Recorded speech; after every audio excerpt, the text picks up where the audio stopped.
সেদিন আপনি কোঠিকে আসଥିଲେ ମୋ ସହିତ ଆଉ ଯଦି ଗୀତ ଗାଇଲେ ପରିଚୟ ମିଳିଲା କିଛି ଭାବପ୍ରବଣତା ନେଇ ସେଦିନ ମୋ ଗଳାରେ ଚେନ୍ ପିନ୍ଧେଇ ଜୀବନ ସାଥୀର ପରିକଳ୍ପନା କରି ଆପଣ ଚାଲିଲେ ସେଦିନ ସେ ଘଟଣାକୁ ଆପଣଙ୍କର ପାଗଳାମି ବୋଲି ମୁଁ ଭାବିଥିଲି ମାତ୍ର ମୁଁ କେବେ ଭାବିନଥିଲି ସେଦିନ ସେ ଘଟଣାକୁ ନେଇ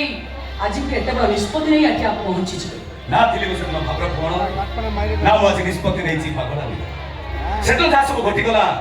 ସେଟା ତ ସାମାନ୍ୟ ଘଟଣା ହେଇପାରେ କିନ୍ତୁ ମୋ ପାଇଁ ଅମୂଲ୍ୟ ହେଲେ ବାବୁ ମୁଁ ହଉଛି ରଙ୍ଗ କୋଠିର ରଙ୍ଗ ନାୟିକା ଆପଣ ସମାଜକୁ ଏ ଚରିତ୍ରହୀନା ବେଶ୍ୟା ଆପଣ ଇଚ୍ଛା କଲେ ଆପଣଙ୍କ ଏ ସମାଜରେ ରହୁଥିବା ସୁନ୍ଦରୀ ରୂପବତୀ ଗୁଣବତୀ ଚରିତ୍ରବତୀ ଝିଅଟିଏ ଖୋଜି ଆପଣ ତା ସହିତ ସଂସାର କରିପାରିବେ ହଁ ହେଇପାରିଥାନ୍ତା କିନ୍ତୁ ଆମ ସମାଜରେ ରହୁଥିବା ଝିଅମାନେ ଯେ ଚରିତ୍ରବତୀ ତାର କିଛି ଗ୍ୟାରେଣ୍ଟି ଅଛି ସେମାନେ କଣ ସାମାଜିକ ରୀତିନୀତି ଆଡ଼ୁଆଳରେ ନିଜ ଚରିତ୍ର କଳୁଷିତ କରୁନାହାନ୍ତି ହଁ କରୁଛନ୍ତି ହେଲେ ଆପଣ ଜଣେ ଶିକ୍ଷିତ ସେଇ ଦୃଷ୍ଟିରୁ ଜଣେ ଭଲ ଚରିତ୍ର ଝିଅଟିଏ ଖୋଜି ଆପଣ ଜୀବନ ସାଥୀ କରିଦେବେ କେମିତି ଜାଣିବି କିଏ ଭଲ ଝିଅ ଭଲ ଝିଅ ମାନଙ୍କର କଣ କୌଣସି ନିର୍ଦ୍ଦିଷ୍ଟ ଠିକଣା ଅଛି କି ଅଛି ନିଜ ଅନୁଭବରେ ଆପଣ ପରିଚୟ ପାଇଯିବେନି ସେଇ ଅନୁଭବରୁ ତ ଗୋଟେ ଭଲ ଝିଅକୁ ଜୀବନ ସାଥୀର ପରିକଳ୍ପନା କରି ମୁଁ ଆସି ପହଞ୍ଚି ଯାଇଛି ମୁଁ ଭଲ ଝିଅ ଆପଣ କେମିତି ଜାଣିଲେ ମୋ ସହିତ ମାତ୍ର 5 ମିନିଟ୍ କଥା ହେଇଛନ୍ତି ୟା ପରେ ଆପଣ ଅନୁଭବ କରିପାରିଲେ ମୁଁ ଭଲ ଝିଅ ବୋଲି ଅନୁଭବ ପାଇଁ କଣ ସମୟ ସୀମା ଥାଏ ତା ଛଡା ରସରାଜ ବାବୁଙ୍କ ପାଖରୁ ତ ମୁଁ ସେ ଅନେକ କଥା ଜାଣି ସାରିଛି ସେ ମିଛ କରିପାରନ୍ତି ଏଇଟା ତାର ବ୍ୟବସାୟିକ ଚାଲ ହେଇପାରେ କି ନାଇଁ ସେମିତି ହେଇଥିଲେ ସେଦିନ ଗୋଟେ ରାତିର ଦେହ ସାଥୀ କରିବାର ଇଚ୍ଛାକୁ ସେ କାହିଁକି ବାରଣ କଲେ ସେ କାହିଁକି ସଂଖ୍ୟାସିଦ୍ଧର କଣ୍ଡିସନ କଲେ ଓ ଏମିତି କଥା କାହିଁକି ତମେ କୁହ ତମକୁ ଛାଡ଼ିଦେଲେ ଏ ଗୋଟେ ଅନ୍ୟ ଝିଅମାନଙ୍କ ସହିତ ସେ କଣ ସେମିତି କଣ୍ଡିସନ କରନ୍ତି କି ତା ମାନେ ଆପଣ ଦେହର ସାଥୀ କରିବେ ବୋଲି ସଂଖ୍ୟା ସୁନ୍ଦର ପିନ୍ଧି ଆପଣ ଘରକୁ ମଧ୍ୟ ନେବେ ନା ମୁଁ ତମକୁ ମୋ ମନ ହୃଦୟର ସାଥୀ କରିସାରିଛି ସଂଖ୍ୟା ସିନ୍ଦୁରକୁ ନେଇ ଜୀବନ ସାଥୀ କରିବାକୁ ଇଚ୍ଛା କରିଛି ଆଉ ଜୀବନ ସାଥୀ ହେଇସାରିଲା ପରେ ଆମ ଭିତରେ ଦେହର ସମ୍ପର୍କ ତ ସ୍ୱାଭାବିକ କଥା ନା ବାବୁ ଆପଣ ଘରେ କଣ ମତେ ଖୁସିରେ ବହୁ ବୋଲି ଗ୍ରହଣ କରିନେବେ ନା ପ୍ରଶ୍ନ ଉଠିବ ମାତ୍ର କୋଠିର ଝିଅ ବୋଲି ନୁହଁ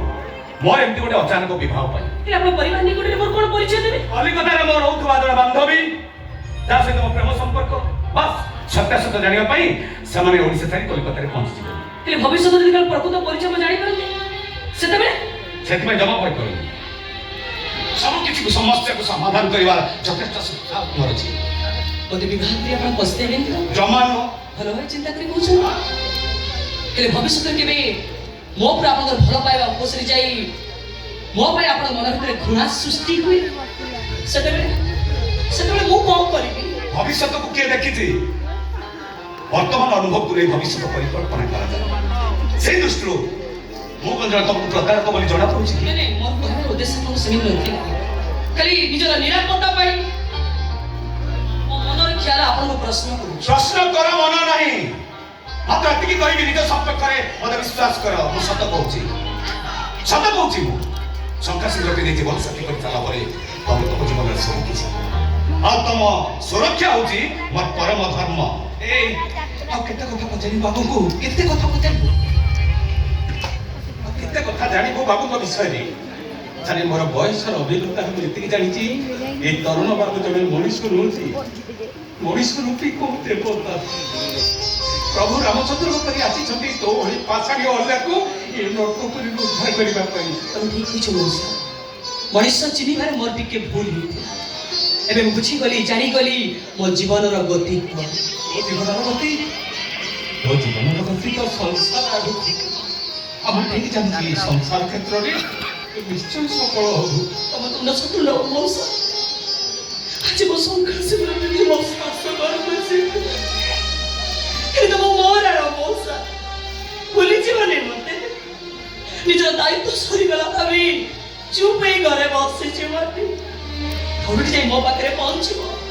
ଆଉ ନିଜ ଆଖିରେ ଦେଖି ଆସିବ ମୋ ଶାଶୁ ଘରେ କେମିତି ଅଛି ତମ ରଙ୍ଗ ବଜାରର ରଙ୍ଗ ନାୟିକା